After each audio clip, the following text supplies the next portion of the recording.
Hello, my name is Milvad, and today we are going to work with queueable anonymous events in the Eloquent.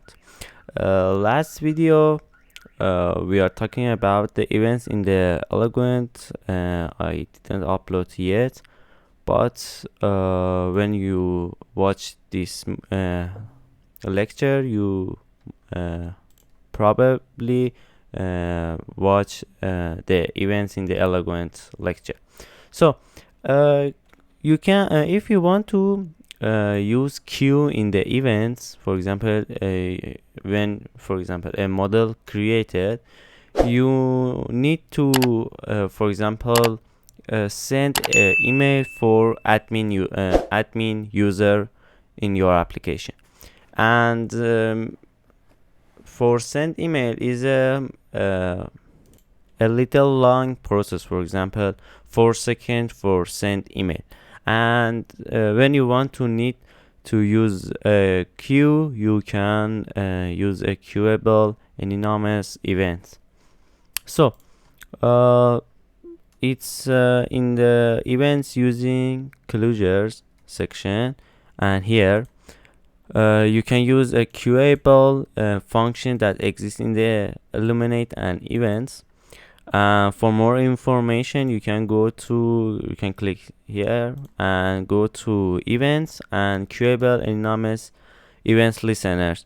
It's about for listen events and use a queue, and you can here you can select the driver of the queue and another you can use catch and other methods. So let's go to see them. I serve the project, and here I run the queue work. So here in the model and product, so we can increase the font size. So it's good. So for created, you can here cut this and use queueable,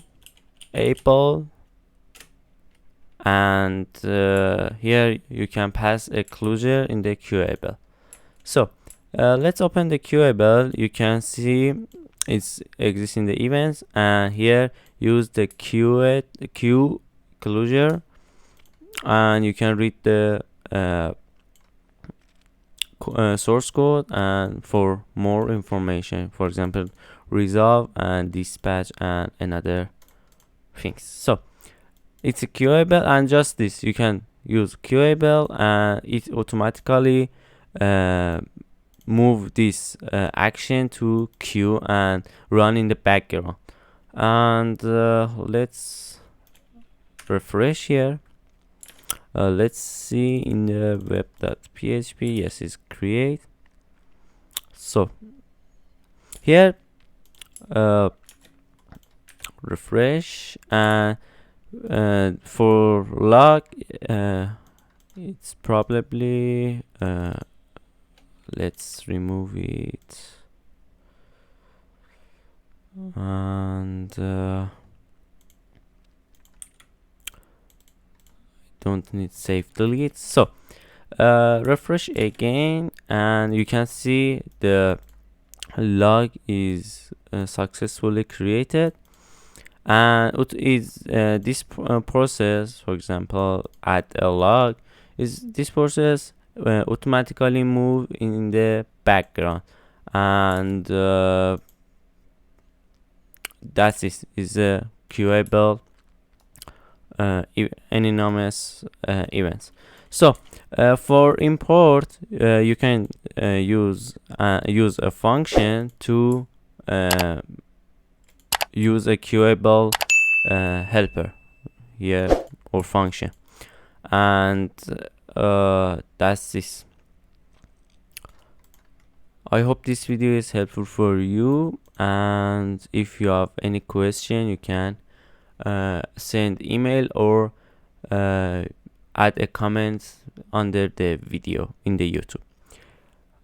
Until next video, goodbye.